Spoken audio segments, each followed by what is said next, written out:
Барлық адам намаз оқиды, бірақ 5 түрлі болады дейді да. Бірінші түрдегілер бұлар муақап дейді, бұлар жазаланады дейді. Намаз үшін жазаланады дейді. Неге? Өйткені біріншісі бұларда дейді дәреті дұрыс емес дейді. Екіншіден намазында өте немқұрайлық, жалқаулықпен әрең дегенде оқиды дейді. Сосын жаңағы намаз оқитындардың ішіне кірсе намаз оқиды дейді. Намаз оқымайтын жолдас балдармен жүрсе намаз оқымайды дейді. Бұлайынша бұл екіжүзділікті сипат қой негізі. Сол үшін ол намазымен жазаланады дейді.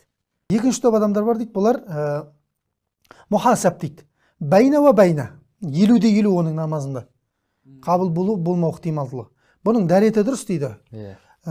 Намазын бір жамағатпен бір барып келіп, бір келді, барды келісі бар дейді. Бірақ дейді, Аллаху акбар деп такбирді алған кезде дейді, бір қараған кезде ассаламу алейкум рахматулла, ассаламу алейкум рахматулла деп атады дейді. Намазда кіру бар, шығу бар дейді да, ортасында ештеңе жоқ дейді. Намаз оқитындардың үшінші түрі бар дейді. Бұл мукаффарун анху дейді. Бұл намазы арқылы бағанағы күніне 5 рет шомылса деді ғой, өзенге. Сол күнәсі кешіріледі деді ғой. Ол намаз арқылы кешірілетін адамдар дейді. Ол қандай адамдар десе, Аллаху акбар деп такбирді алғаннан кейін дейді, олар намаздағы соғысты бастайды дейді. Оны келіп ой алып кеткісі келеді дейді. Бірақ ол онымен төбелеседі дейді. Қайтадан келеді, алып кеткісі келеді, онымен төбелеседі. Жаңа бір кім Абдулбақи деген ұстаз бар ғой, жетсейді. Барахолкада қай мешіт, Қонаев мешіті ма? Сол жерде в общем сондай бір оқиға болған, қашан болған білмеймін. Емекең асыр намазын оққан ғой. Сөйтіп Емекеңде енді пенде ғой. 3-ші ракағаттан кейін сәлем беріп қойыпты да.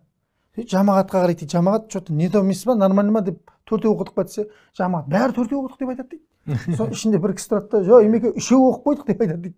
Сен қақтан беріп қойдың бәрі 4-еу оқыдық деп жатыр ғой десе, Емеке менде барахолкада 4 контейнер бар деп айтады дейді.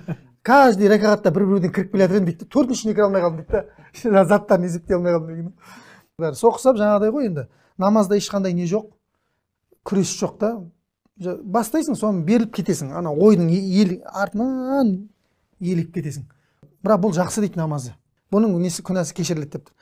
4-ші түрі бар дейді. Бұл мусаб дейді. Бұл толық намаздың сауабын иемденетін кісі дейді.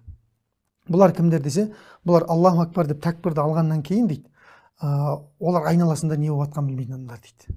Не то что намазда күресу дейді. Оған күресуге де келмейді дейді ол. Лағнет, оны ойын ұрлауға да келе алмайды дейді. Өйткені ол дәретінен бастап дайындалады дейді, кімнің алдына тұратынын ше. Дәл 5-ші топ сақал. Бүй деп айтады. Олар Аллаху акбар деп такбирді алады дейді, 5-ші топ. Бұлар мұқаррабун мин раббихи дейді. Раббысына берілген кісілер дейді да. Жүректерін такбир алғаннан кейін Раббысының алдына қойып қояды дейді. Болды. Бұлар бұл әлемде жоқ дейді олар. Яғни намазда бұл әлемге кірмейді дейді. Жан жақта қырғын болып жатыр ма, соғыс болып жатыр ма? Мысалы жаңа Урва ибн Зубайрдың намазы. Аяғы гангрена болған кезде, аяғын кесетін кезде мысалы айтады ғой, ұйықтатып тастайық сен дейді жаңа немен. Иіс кететін мен. Жоқ дейді. Басқа не бар дейді. Май бар дейді жағатын, жан кетіріп. Жоқ, не бар бас? Жоқ, басқа дейді. Біз медицинаны бітірдік. Онда кәмен намазға тұрам, кілте тағылады дейді да. Бір кіргенді байқасаңдар, бастаңдар операцияны дейді. Намазға барып мехрабқа тұрады. Аяғын жаңа кілтеткен кезде барып, бірінші терісін кесіп алады, кейін етін кеседі. Ол сол заман ғой енді, осыдан 1400 жыл бұрын болып жатқан оқиға бұл. Кейін барып сүйек келген кезде кәдімгі ана біз темір кесетін ара бар ғой, ырылдататын. Сонымен кескен дейді. Аяғынан қан атылған кезде киізді жабыстырып жіберген дейді аяғына. Есінен танып құлап, аяғын қарап, аяғымен сөйлескен дейді ғой жаңа. Сенімен талай мешіттерге баратын едім, мен сенімен қайыққа барғанымды білемін деп айтады екен да. Біздің аяқтар қайыққа барып жатқанын білмейсің ғой, бармай жатқан жер жоқпыз. Өзінің аяғына дейін есеп беріп жүрген кісі.